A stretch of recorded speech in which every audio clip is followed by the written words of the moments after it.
I hope that you're doing well today. So today we're going to be talking about Joseph Cerneau.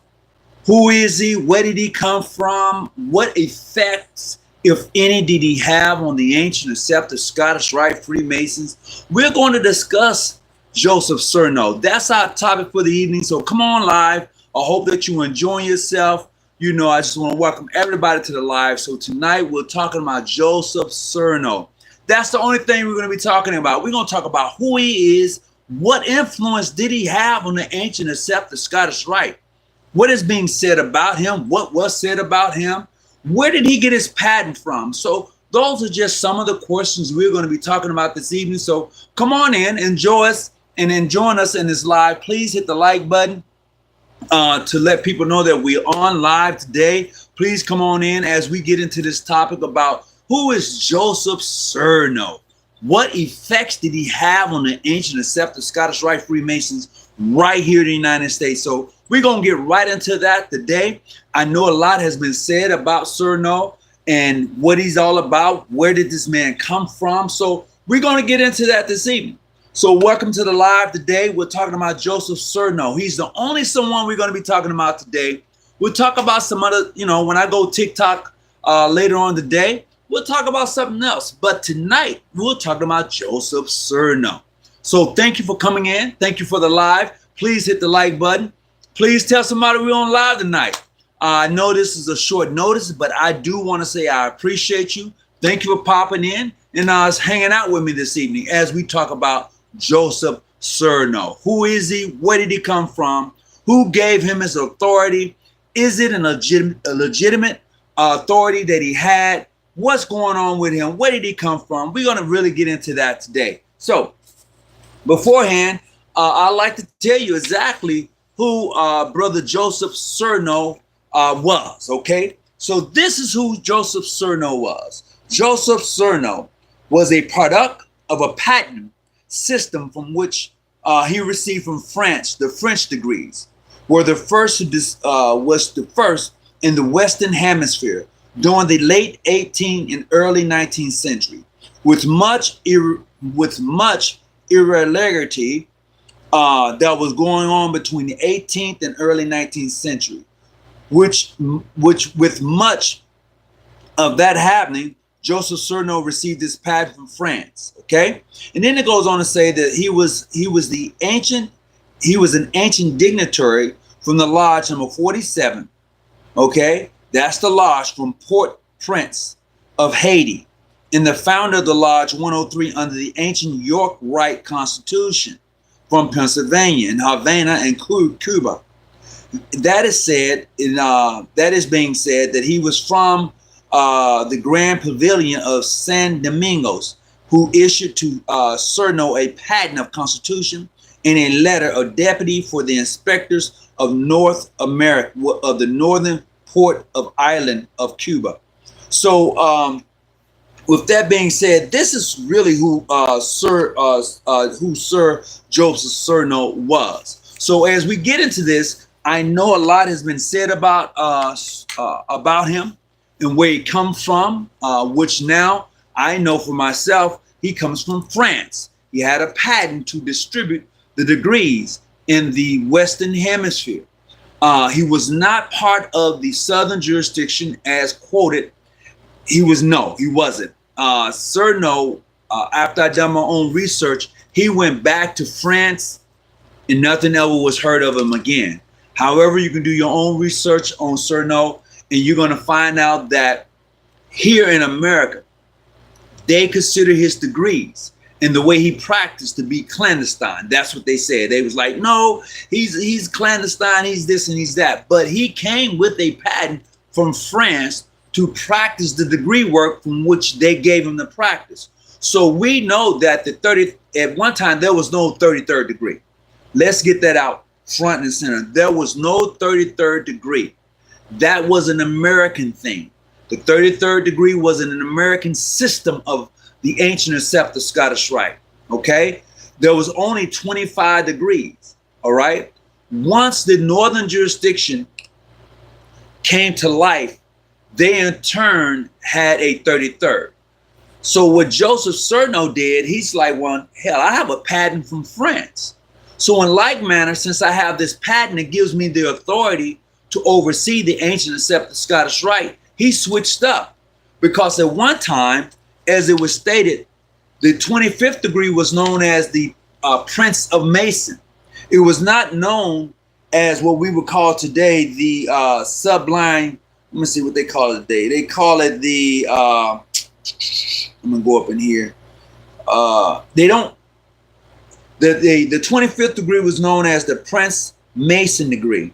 Okay. It changed later to the Prince of the Royal Secrets, which gave it the 32nd degree. And then later, after that, they added the 32nd degree. When I say they added the 32nd degree, I'm strictly referring to what some will call the Mother Supreme Council. Okay? That's all I'm referring to is the Mother Supreme Council. I'm still stuck on YouTube channel, aka I'm sorry about that. Greetings. Yes, absolutely. Brother Taylor, yep, you're right. But the Masons don't want to accept me because I'm a chief cornerstone. Okay, there. Well, we got to have that. We got to have a conversation about that. But right now, Pennsylvania. Well, that's what they say. But hold on, just a second. Let me add something to that because there's some discrepancies in that, Brother Taylor. There are some discrepancies in that. I read the same thing that you actually saying, but before that, all right, before that. His lodge, he founded a lodge, all right? In 1806. 1806, he founded a lodge. It was he was part of the Ancient Dignitary Lodge number 47, all right? And that was from he was a Grand Warden he was the Grand Warden, and it was from Haiti. It was founded in Haiti, all right? That was his original lodge. And then the second lodge was from, it was the second lodge. It was lodge number 103 under the ancient York Constitution from Pennsylvania. I see you have the one. I see you have Pennsylvania Lodge, but it was actually lodge number 103 under the ancient York Constitution. Okay, so that's where the Pennsylvania Lodge came into play. All right. And then it goes on to say that he had a patent where he was given the Deputy Grand Inspector General for the northern part of the island of Cuba. And then which with the rights to confer the degrees from the 4th to the 24th with the assistance, okay, of a BB, meaning the English Brethren. So the English Brethrens who he had made Scottish Rite Masons, once he gave them the authority, they then could assist him in doing the degree work, according to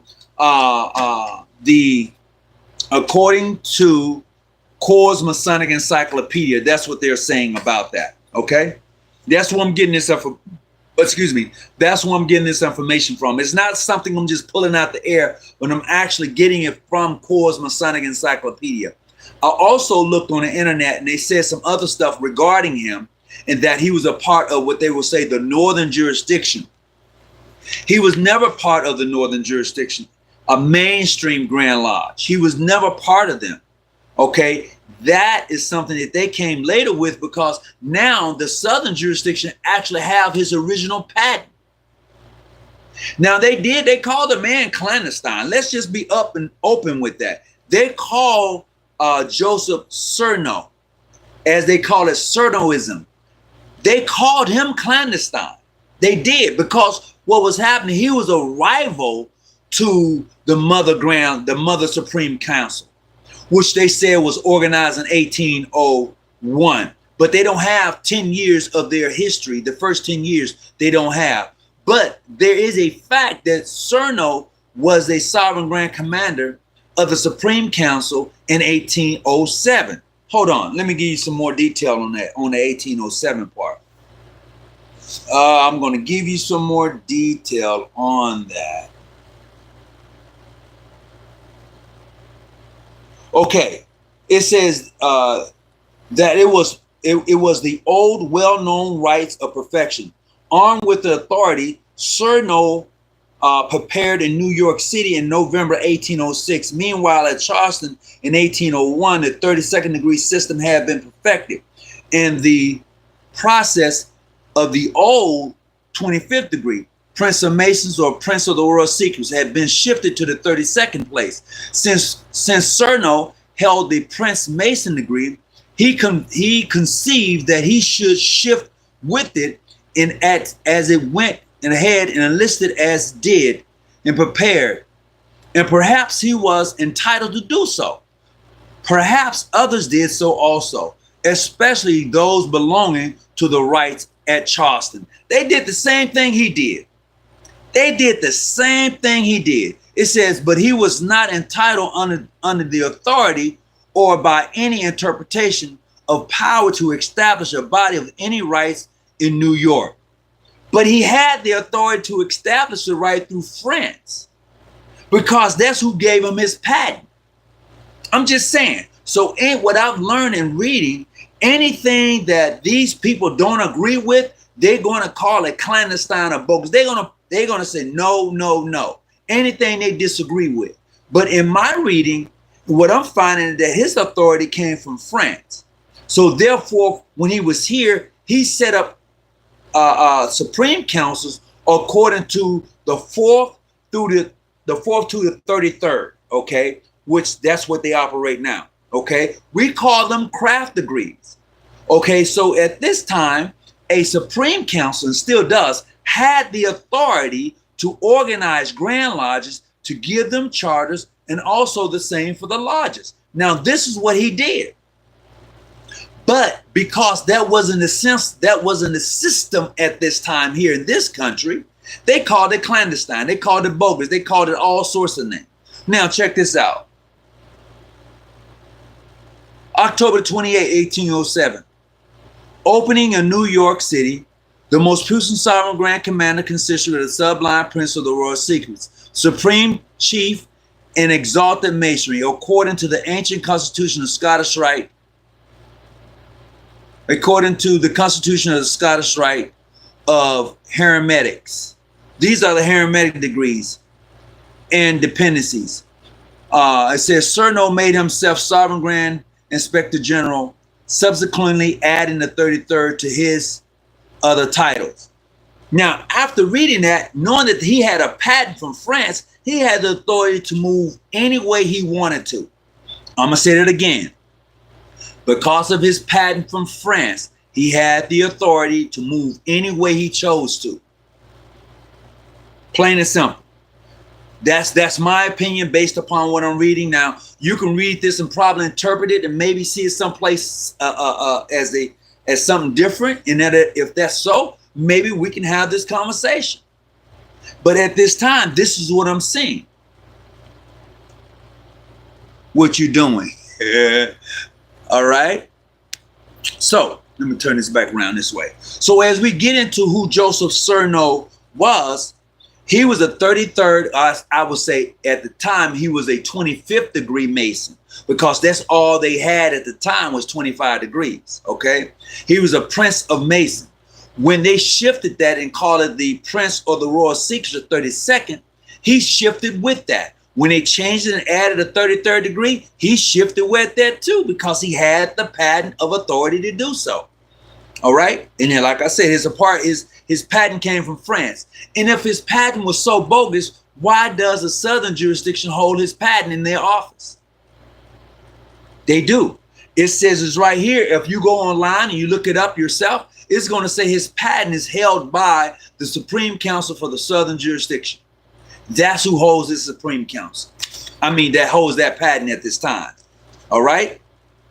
Now, with that said, it says June 14, 1814, when he was caused his grand consistory by forming the decree to establish a grand and cabinet of the Knights Templar for the state of New York. So with his authority in 1814, he formed and organized the Grand Knights Templars. Okay. It goes on to say that with him doing this, it caused confusion. I'm going to say it again. With him having the authority to do what he was doing, it did cause confusion with the southern jurisdiction. This is why they were saying, oh, he's clandestine, he's bogus, he's doing these things. But he had a patent to do it. He had authority from France to do it. Now, the way he got it, he came from Haiti. He was from Haiti, Havana, Cuba. He came through Havana, Cuba. He came through Haiti. This is how he ended up in the United States with that patent of authority. Okay? Now, later on, after his death, and people were still practicing what they would call Cerneau, they deemed it. Hear what I'm saying? After his death, when he left the United States and moved back to France, after his death, they started to call it Cerneauism. Okay? They started to call it Cerneauism. That meant to say that anybody who practiced 4 through 33, they considered that to be clandestine. They did. They absolutely did. But it wasn't true. It was not true. All right. So these are just some things I'm sharing with you today. So we're talking about Joseph Cerneau. And for those of you who are Masons, please go check him out. I know you're going to find some stuff on the internet. It's going to say, well, he was clandestine, he was bogus, he was an expelled Mason. I know what I did it. I had to go look it up. But I also had to go a little bit farther than that. I had to go to my Masonic encyclopedias. Mackey's Masonic encyclopedias that I have they are over 100 years old. So they're like from the earlier days of Freemasonry per se, when I say 100 years old. So you really got to go beyond what you read on the internet. Go beyond that and find out about who this guy was and what did he do to upset the Supreme Council of Charleston, South Carolina. What did he do? He was going around at that time with the patent from France, and he was making inspector generals because he had the authority to do that. Now, what else I'm going to share with you is, let's see, I think it's on page 400 and something. Now, this is pretty unique for what he did also.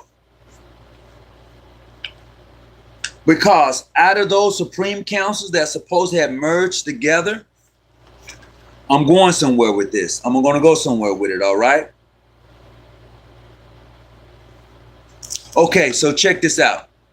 Negro Supreme Council of the 33rd degree at Philadelphia in 1854. The minutes of 1856 states that they were formed under a patent from the Supreme Council of France. Hear me again.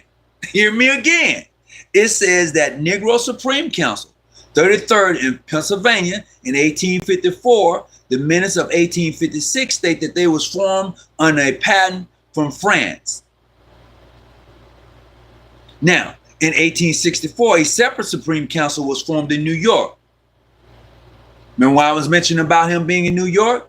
Made up of members of the National Compact Grand Lodge, from which a southern jurisdiction split off, with headquarters in Baltimore. From the Philadelphia Supreme Council, a southern and western Supreme Council defected with headquarters at Washington, D.C., 1871. Okay, now in 1871, a fifth was started at Philly named King Frederick. We hear that all the time, King Frederick Supreme Council. All right, Supreme Council in 1881 through 1887. These 5 merged into 2 Supreme Councils, okay, of the 33rd degree, one from the northern and one from the southern jurisdiction. There was yet another Supreme Council which held its 100th anniversary. This is important. This Supreme Council held its 100th anniversary in New Orleans. There's only one Supreme Council in New Orleans, okay? There's only one in New Orleans in 1939, claimed to have been instituted in 1839 and according to the descendants from Cerneau Full House, a body in New Orleans it was an all-white organization, but was able to sustain itself only by taking in Negroes until it became completely a Negro organization. Now, I hope you understand what I just read. So we know that the Supreme Council for the Southern and Western Masonic jurisdiction defected. They were not part of the 5 that merged, according to Coors Masonic Encyclopedia. They were not part of the 5 that merged, okay? They defected. Why did they defect? Because John G. Jones incorporated that Supreme Council in 1895, 96, if I'm not mistaken. He incorporated that Supreme Council, okay? Now, with that being said, we know that at the time, around this same time, Joseph Cerneau, okay, they call it Full House, was in New Orleans, and they was operating 100 years before that. And with that being said, I later learned that John G. Jones himself said that he practiced what you call Cerneau Freemasonry. Now, you're going to say, now, Hawkins, how did you come across that? I'm going to tell you. John G. Jones published in 1896, Washington B, March 17th. John G. Jones published that he practiced Cerneauism or Cerneau. I have the letter. I have the article right here. Okay? So these are John G. Jones' words. These are not mine. These are his. Because he practiced Cerneauism. I'm going to say this again. I know some of you, I did a video on this about a couple of weeks ago, and people was like, oh, now you're telling me that. No, I'm telling you that these are the words of John G. Jones himself. The mere fact that he himself practiced Cerneauism. He practiced that. He believed that the Supreme Council had the authority to organize Grand Lodges. He believed that the Supreme Council also had the ability to charter Grand Lodges and lodges. And he himself said he's done that. That's what he said. All right. So it said this is Washington, D.C., Saturday, March 7, 1896, Washington B. He's given this interview from Chicago, Illinois. He says, United Supreme Council, Ancient and Scepter Scottish Rite Freemasons, for the Southern and Western Masonic jurisdiction, United States of America, Grand Orient, location, Washington, D.C. Office of the Most Puissant Sovereign Grand Commander. Okay? Now, it gives his address, all right? 3717 Armour Avenue, Chicago, Illinois. That's his address. It says, to whom it may concern, during the past 10 years, a number of Masons in various parts of the country have been asking the question and making many inquiries as to the power and authority and rights of the Supreme Council of the Ancient Scepter Scottish Rite 33rd degree over the first 3 degrees in Masonry, known as the Blue Lodge. I wish to set the record straight. Now, these are John G. Jones' words. Set the record straight, to state and hope that it will forever set the rest, if any future discussion on this matter, straight, for the Masonic law, rules, and regulations, so plainly upon the point in question that it will leave no doubt in the minds of most skeptics and Masons. But the Supreme Council of the 33rd has just as much power and authority and rights over the input and over the apprentice, the fellowcraft, and the master mason as much as it has over the 32nd or the 33rd degree. A Supreme Council of the 33rd degree has undoubtedly authority to institute Blue Lodges and to confer the first 3 degrees in Masonry as much as it has over the other Scottish Rite degrees. The Supreme Council of Belgium, Australia, Haiti. Where did Joseph Cerneau come from? One Supreme Council in the United States. The only one in the United States was the one in Louisiana.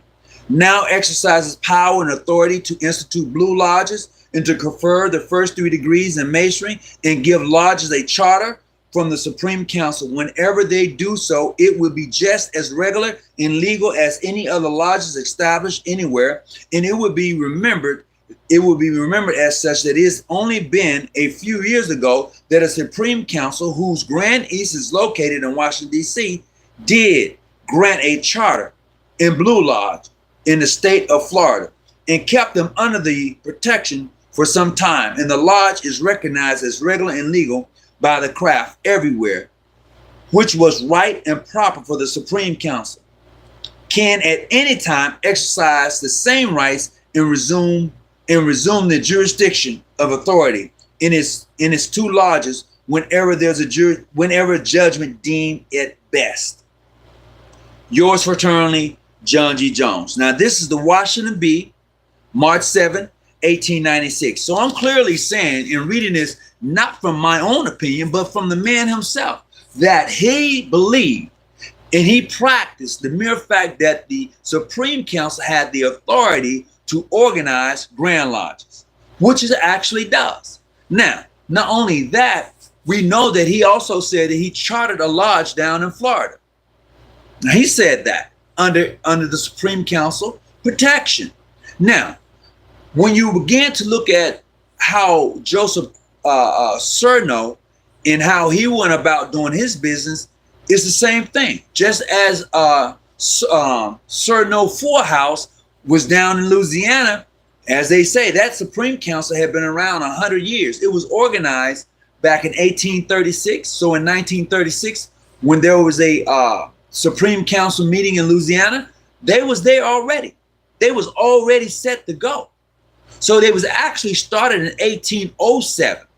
That's when the Supreme Council down there was actually organized, okay? Now, as time went on, granted, things do happen. Just like they said, a thing for the Supreme Council, the Mother Supreme Council of Charleston, South Carolina, they say it was organized in 1801, okay? But they don't have 10 years of their first meeting. They don't have 10 years of their history, the first 10 years, because it's at the building codified. So they lost a lot of information. We tend to believe that we will say, great, okay, that's the excuse. 10 years of that is gone. But when it comes to Four House or Cerneau Four House, we want to question everything. Not only do you question him, question the first 10 years of the Supreme Council in Charleston, South Carolina, because they have Cerneau's patent. They have his patent. If he was such illegal Inspector General, if he was all of that, and they say, why would you want his patent?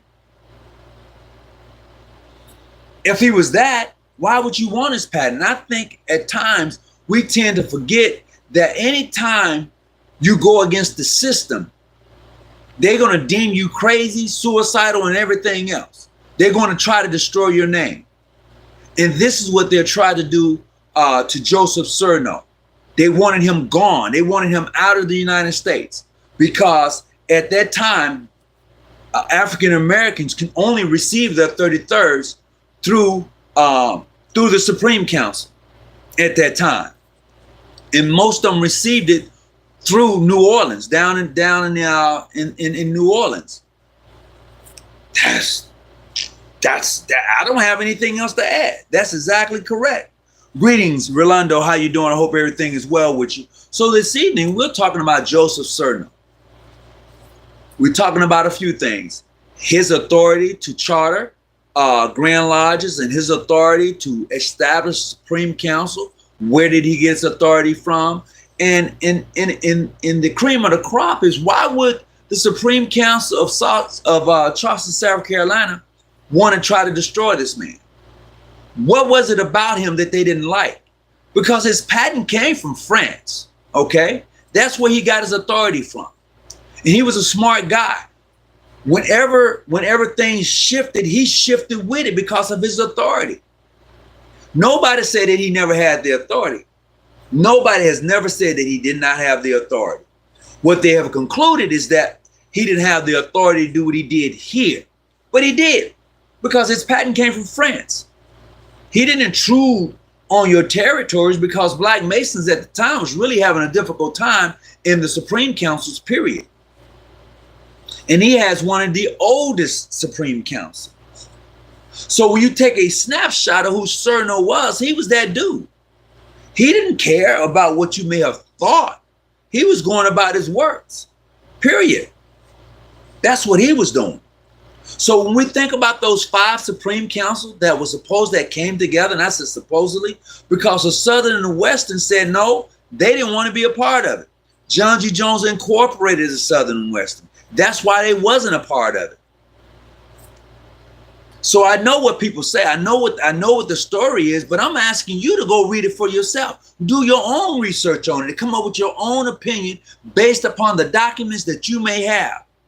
Because you're going to have to trust those documents until you find something else that's going to prove it wrong.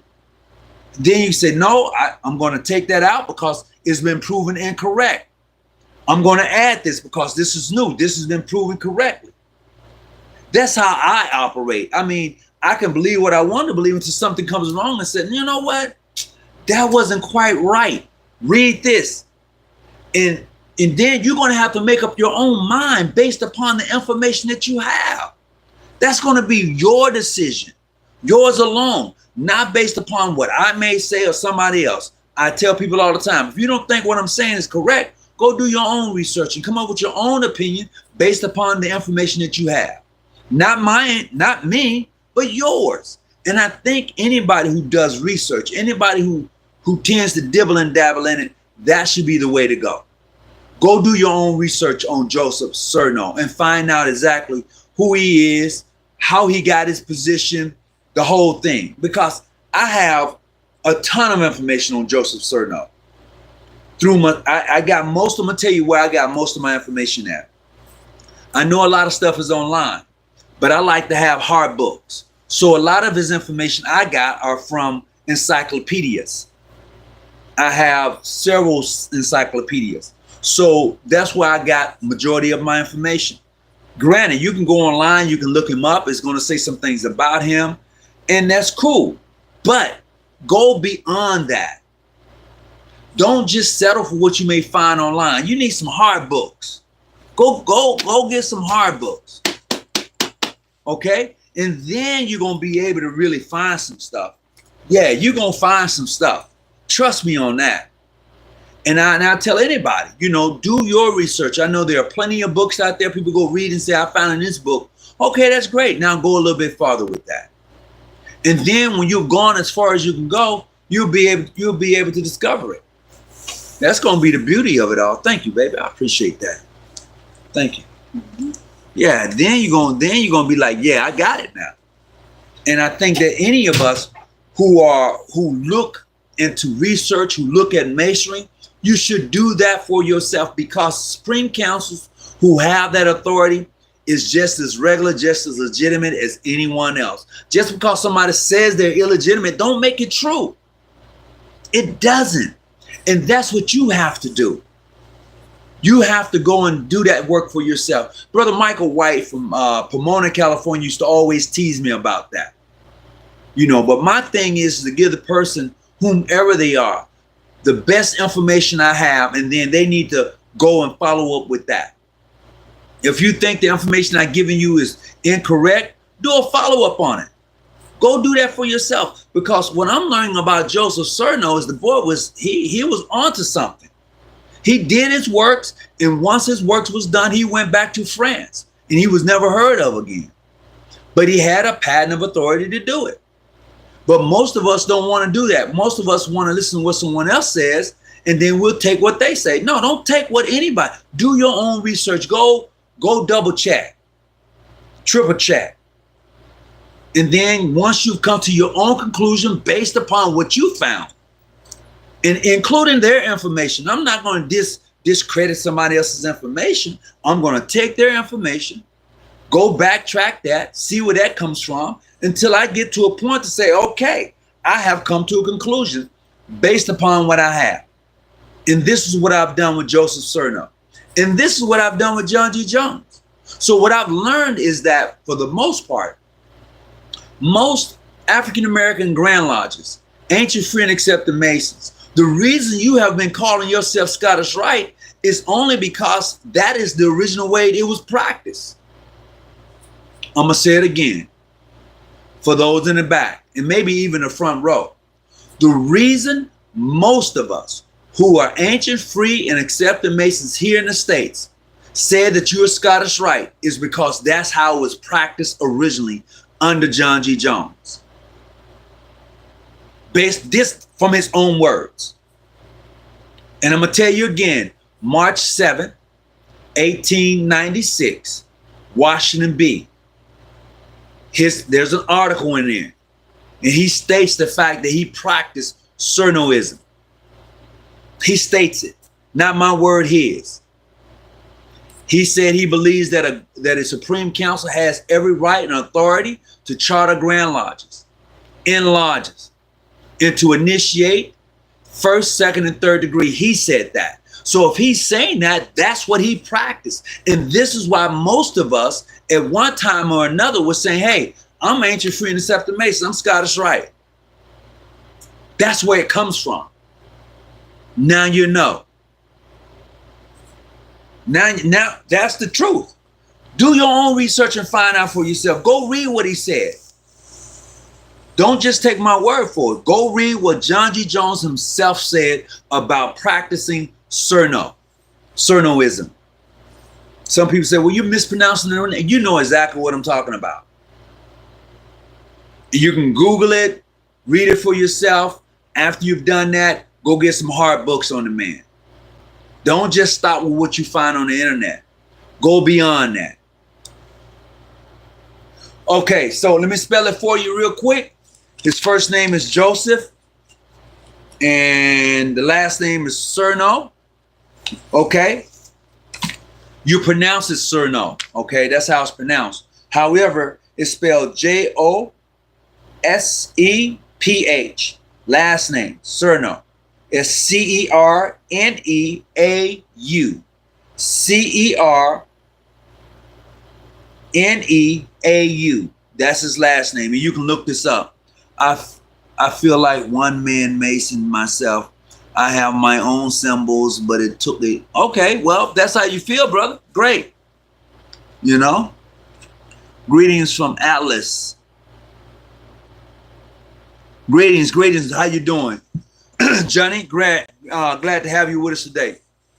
So today we're talking about Joseph Cerneau and the effects that he had on Freemasonry here in North America, on the west side, you know, on the west side here in the United States. So we're talking about him because of his effects of how he practiced the ancient accepted Scottish Rite. His degree, his patent, come from France. He had only the authority in the beginning to practice 1 through 25. However, with the additional degrees that was added up to the 33rd, when those degrees was added, he shifted and also added those degrees. His patent once again came from France. He was able to make his way through Havana, Cuba, Haiti, and then to the States. And that's where he was able to set up and establish the Supreme Council. He did that because of his authority. And then not only that, in 1807, he also assisted in establishing the Supreme Council down in Louisiana, which we call Cerneau Full House Supreme Council. That later changed to be the Supreme Council of Louisiana. It is, to me, in my opinion alone, based upon what I've read about that Supreme Council, it is the oldest Supreme Council in the United States. Although I know of the Supreme Council, what they call the Southern Jurisdiction or the Mother Supreme Council, which claimed that it was organized in 1801. Like I said earlier, they claimed that the fire happened and 10 years of their history was wiped out. But we know that in 1807, Cerneau Full House Supreme Council was indeed organized in Louisiana. It was a white Supreme Council. Absolutely. It says it here in Coors Masonic Encyclopedia. It says it was a white Supreme Council of Frenchmen. But what happened was that they started to take in African Americans or Negroes. It says Negroes in the book. It started to take them in, and it completely became a Negro organization, as it said, because this is an old book, so they said a Negro organization. It completely became that. In 1936, they were celebrating over 100-year anniversary in 1936. That they have a very old history. They've been around for a very long time. A lot of 33rd degree Masons, African Americans during that time, that's where they got their 33rd from. That's exactly where they got it from. Now, I know how some people's going to feel and what they're going to say. I'm cool with that. I've talked about other Supreme Councils that was organized. I talked about the Supreme Council from Philly. I talked about King Frederick Supreme Council. I talked about the National Supreme Council. I talked about how they all came together. I talked about the Southern and Western Supreme Council, which separated themselves because of John G. Jones, who incorporated the Supreme Council because he was a 33rd degree. And he in turn started to practice Cerneau, or what we call Cerneauism, which gives the Supreme Council the authority to charter Grand Lodges, to charter lodges. So he did that. And not only that, if you go and read, you will find out that there were a lot of Freemasons, Grand Masters, who sat on his Supreme Council. One in particular is R.J. Fletcher, who was the first Grand Master for Prince Hall, as we know it today, Prince Hall Grand Lodge of California. Oh yeah, go look that up. It's fascinating. Not only was he one of those Grand Masters that sit on his panel as a Sovereign Grand Inspector General, there were others. There were others, and nobody never speak about these guys. The first thing they're gonna say, well, they was expelled, they was this, and they were not. Although in the case of R.J. Fletcher, what he did was, after his term has served as Grand Master, they had asked that he would renounce his seat on John G. Jones' Supreme Council. He said he wouldn't. So he stepped down. He was like, I'm cool. And John G. Jones, it wasn't John G. Jones. It was Brother William Gray, who then in turn sent Brother Lynn from Chicago to California to assist R.J. Fletcher in organizing a Grand Lodge for the state of California. That Grand Lodge is still in existence today. It's Harry Matari Grand Lodge. It is the third oldest Grand Lodge in the state of California. But people like, oh, they clandestine. No, they ain't. They're just as legitimate as any other Grand Lodge. They're clandestine because that's what you call them. And I'm okay with that. But they still exist today. Just like the several Grand Lodges around, like Keystone Grand Lodge is still around from back east. Also, Keystone Grand Lodge out of Pennsylvania. Ham Grand Lodge out of New York. King Solomon Grand Lodge out of New York. All those Grand Lodges was organized in like 1907, 1904, 1903. They still in existence. Absolutely. They're going about their work. They still doing their thing. Like the Grand Truney Grand Lodge out of Mississippi, which later became King David Grand Lodge, is the second oldest Black Grand Lodge in Mississippi. These Grand Lodges are still around. You know, some of them have faded away, but a lot of them are still here today.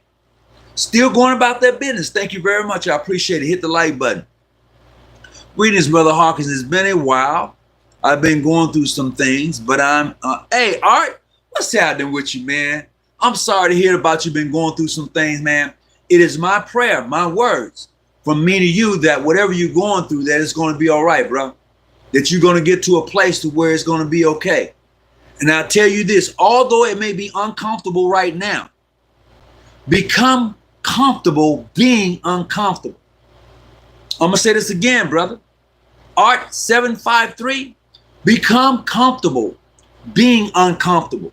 And that's going to help strengthen you. Trust me on that. If you have my phone number, bro, give me a call. Give me a call from me to you, all right?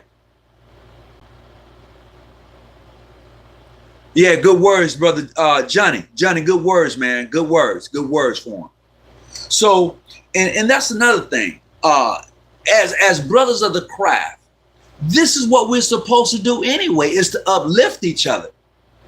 You know, I know how a lot of us may feel and get emotional. Remove your emotions out the way and allow yourself to be a human being. Allow yourself to be a person who cares about the next man.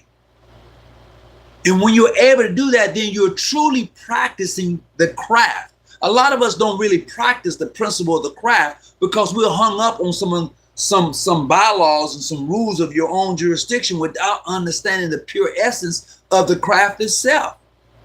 When you're able to grab hold of that, then the whole thing becomes a lot easier, a lot better. And I tell you that because I had to let go of some of that craziness in debates. I had to let that go because I felt that in order for me to be an effective Mason, in order for me to be the best Mason I can be, practice the principles, be the example, show everyone a little decency and respect as a man, as a sister of the Order of the Eastern Star. Do that. Be the example. If I don't agree with you, I'm not going to call you out of your name. I'm just going to say I agree to disagree or I don't agree and let that be where it's at. But I'm not going to put myself in a situation to go so low and to be so egotistical until it just doesn't make any sense. Now, granted, a few years ago, maybe. Yeah, maybe. Oh my God, maybe.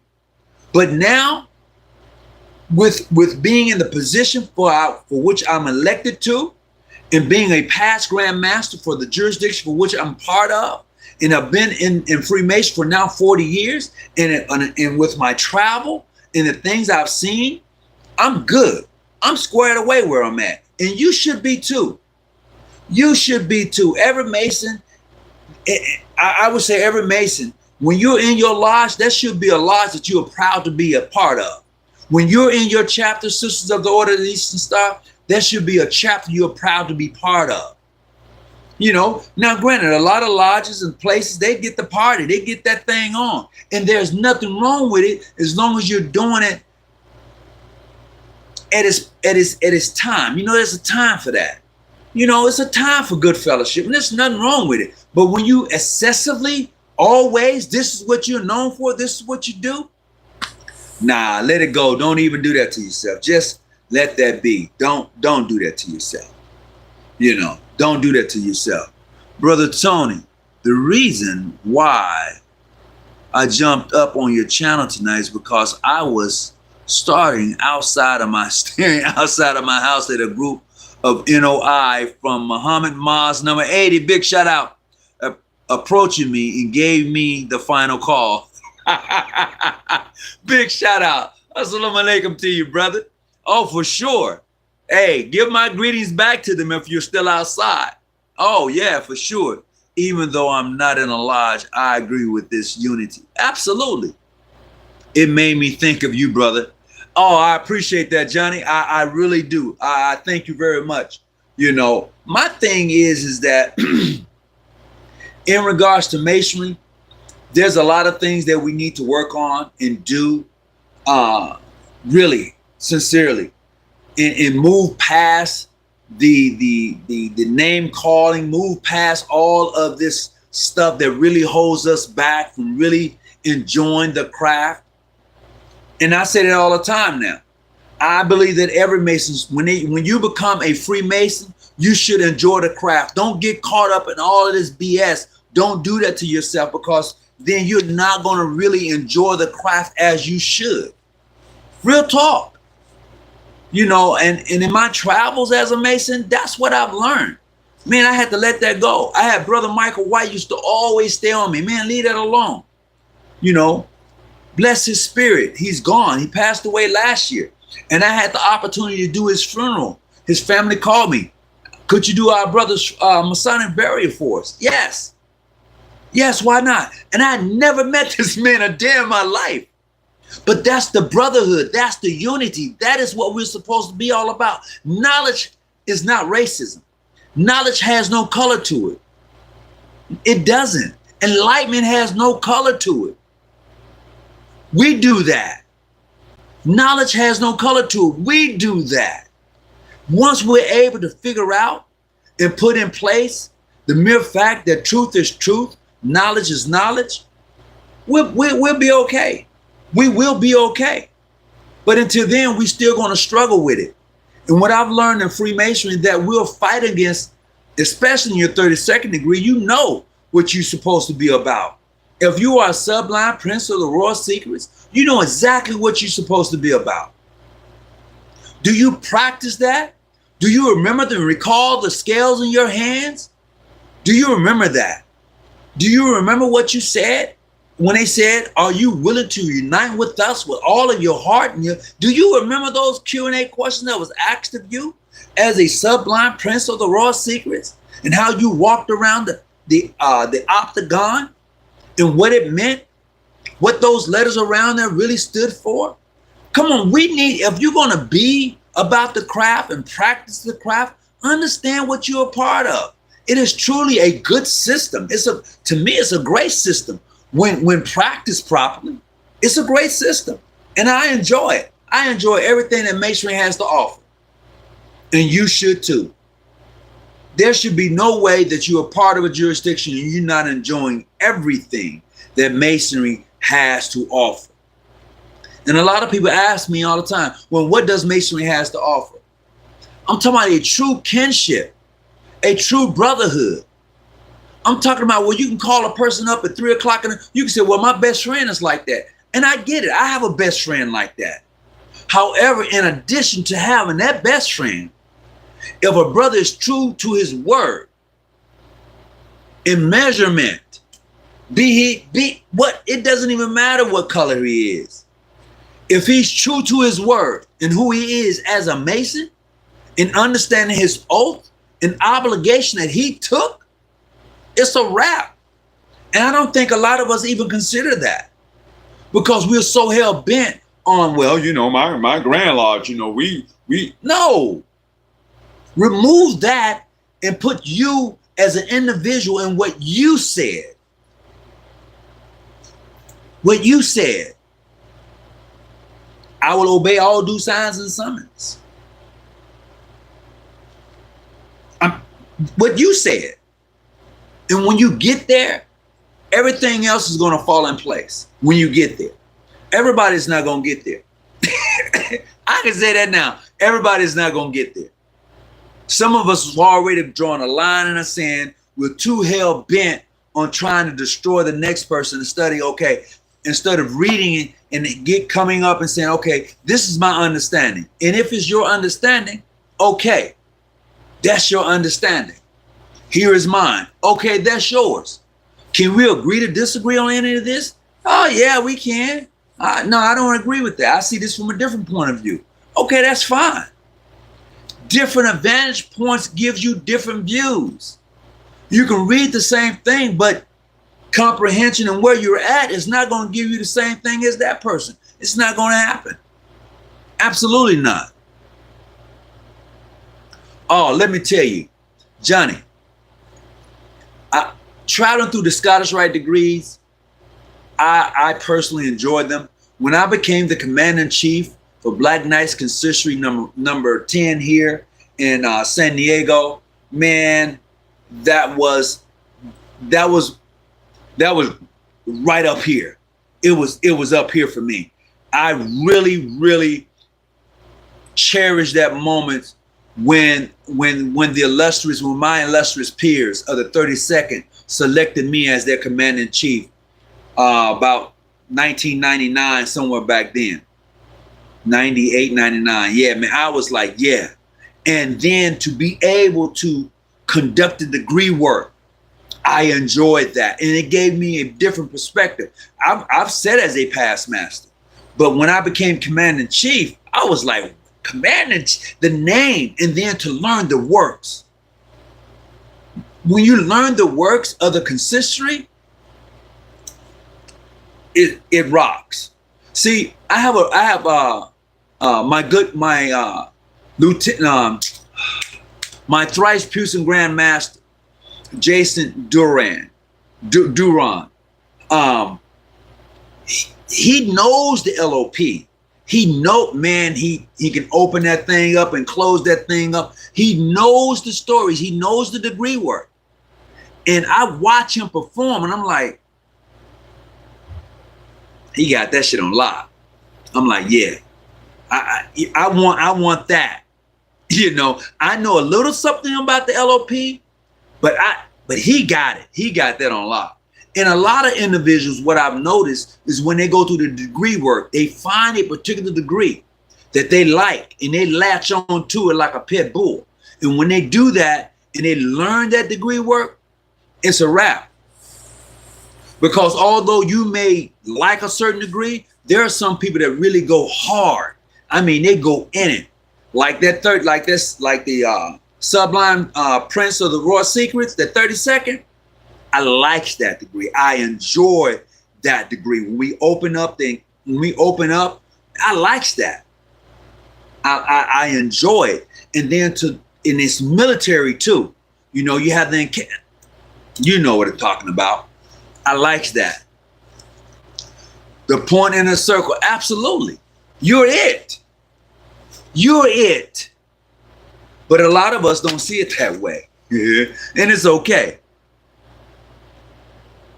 The plum rules, you know. So look, I want to welcome everyone in. If you're just tuning in, today we're talking about Joseph Cerneau. And we're talking about some other little tad bits and things like that. But Joseph Cerneau is the thing that we're talking about today. And as we get into Joseph Cerneau, as I was talking about him earlier, where did he get his authority from? Who is he? Where did he come from? And why was there so much confusion around Joseph Cerneau? And what I found is that because he had a patent from France that gave him the authority to establish, to set up, and to initiate, and to do the works that he was doing, it caused confusion because there was another Supreme Council that was here at the same time. And they didn't like what Joseph was doing. So when Joseph Cerneau established Cerneau Supreme Council in Louisiana, called Cerneau Four House Supreme Council in Louisiana, when he established that, you know, and he began his practice into the Scottish Rite, really in Louisiana, as I said earlier, that was an all-white Supreme Council. However, they allowed Black Masons to receive their 33rd. And it completely became a Black Supreme Council, and they are still in existence today. They still practice that. And as I said earlier, that was the mainframe and main thought of John G. Jones. He also practiced Cerneau. He did. And that's why most, if not all, African-American Masons who practice ancient, free, and accepted Masons, and that's the title of their Grand Lodge, they tell you, I'm Scottish Rite, not knowing that's where it came from. Because John G. Jones himself practiced Cerneauism. And although the Supreme Council, the Northern Supreme Council and Southern Supreme Council consider that to be illegitimate structure, it is truly a legitimate structure because it still exists. Just because you say you don't like it or it's illegitimate doesn't make it true. It doesn't. So with that, I hope everyone has gotten on Spirit of Justice. I'm just a fellowcraft. Well, you know, you're not just a fellowcraft.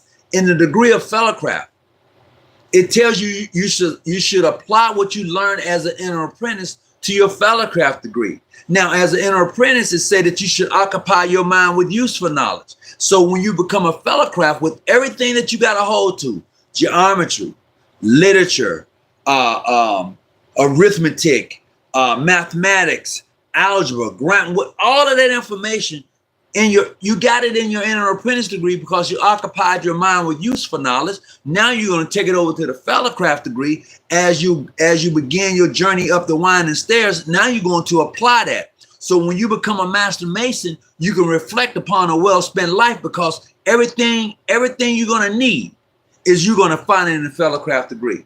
So welcome.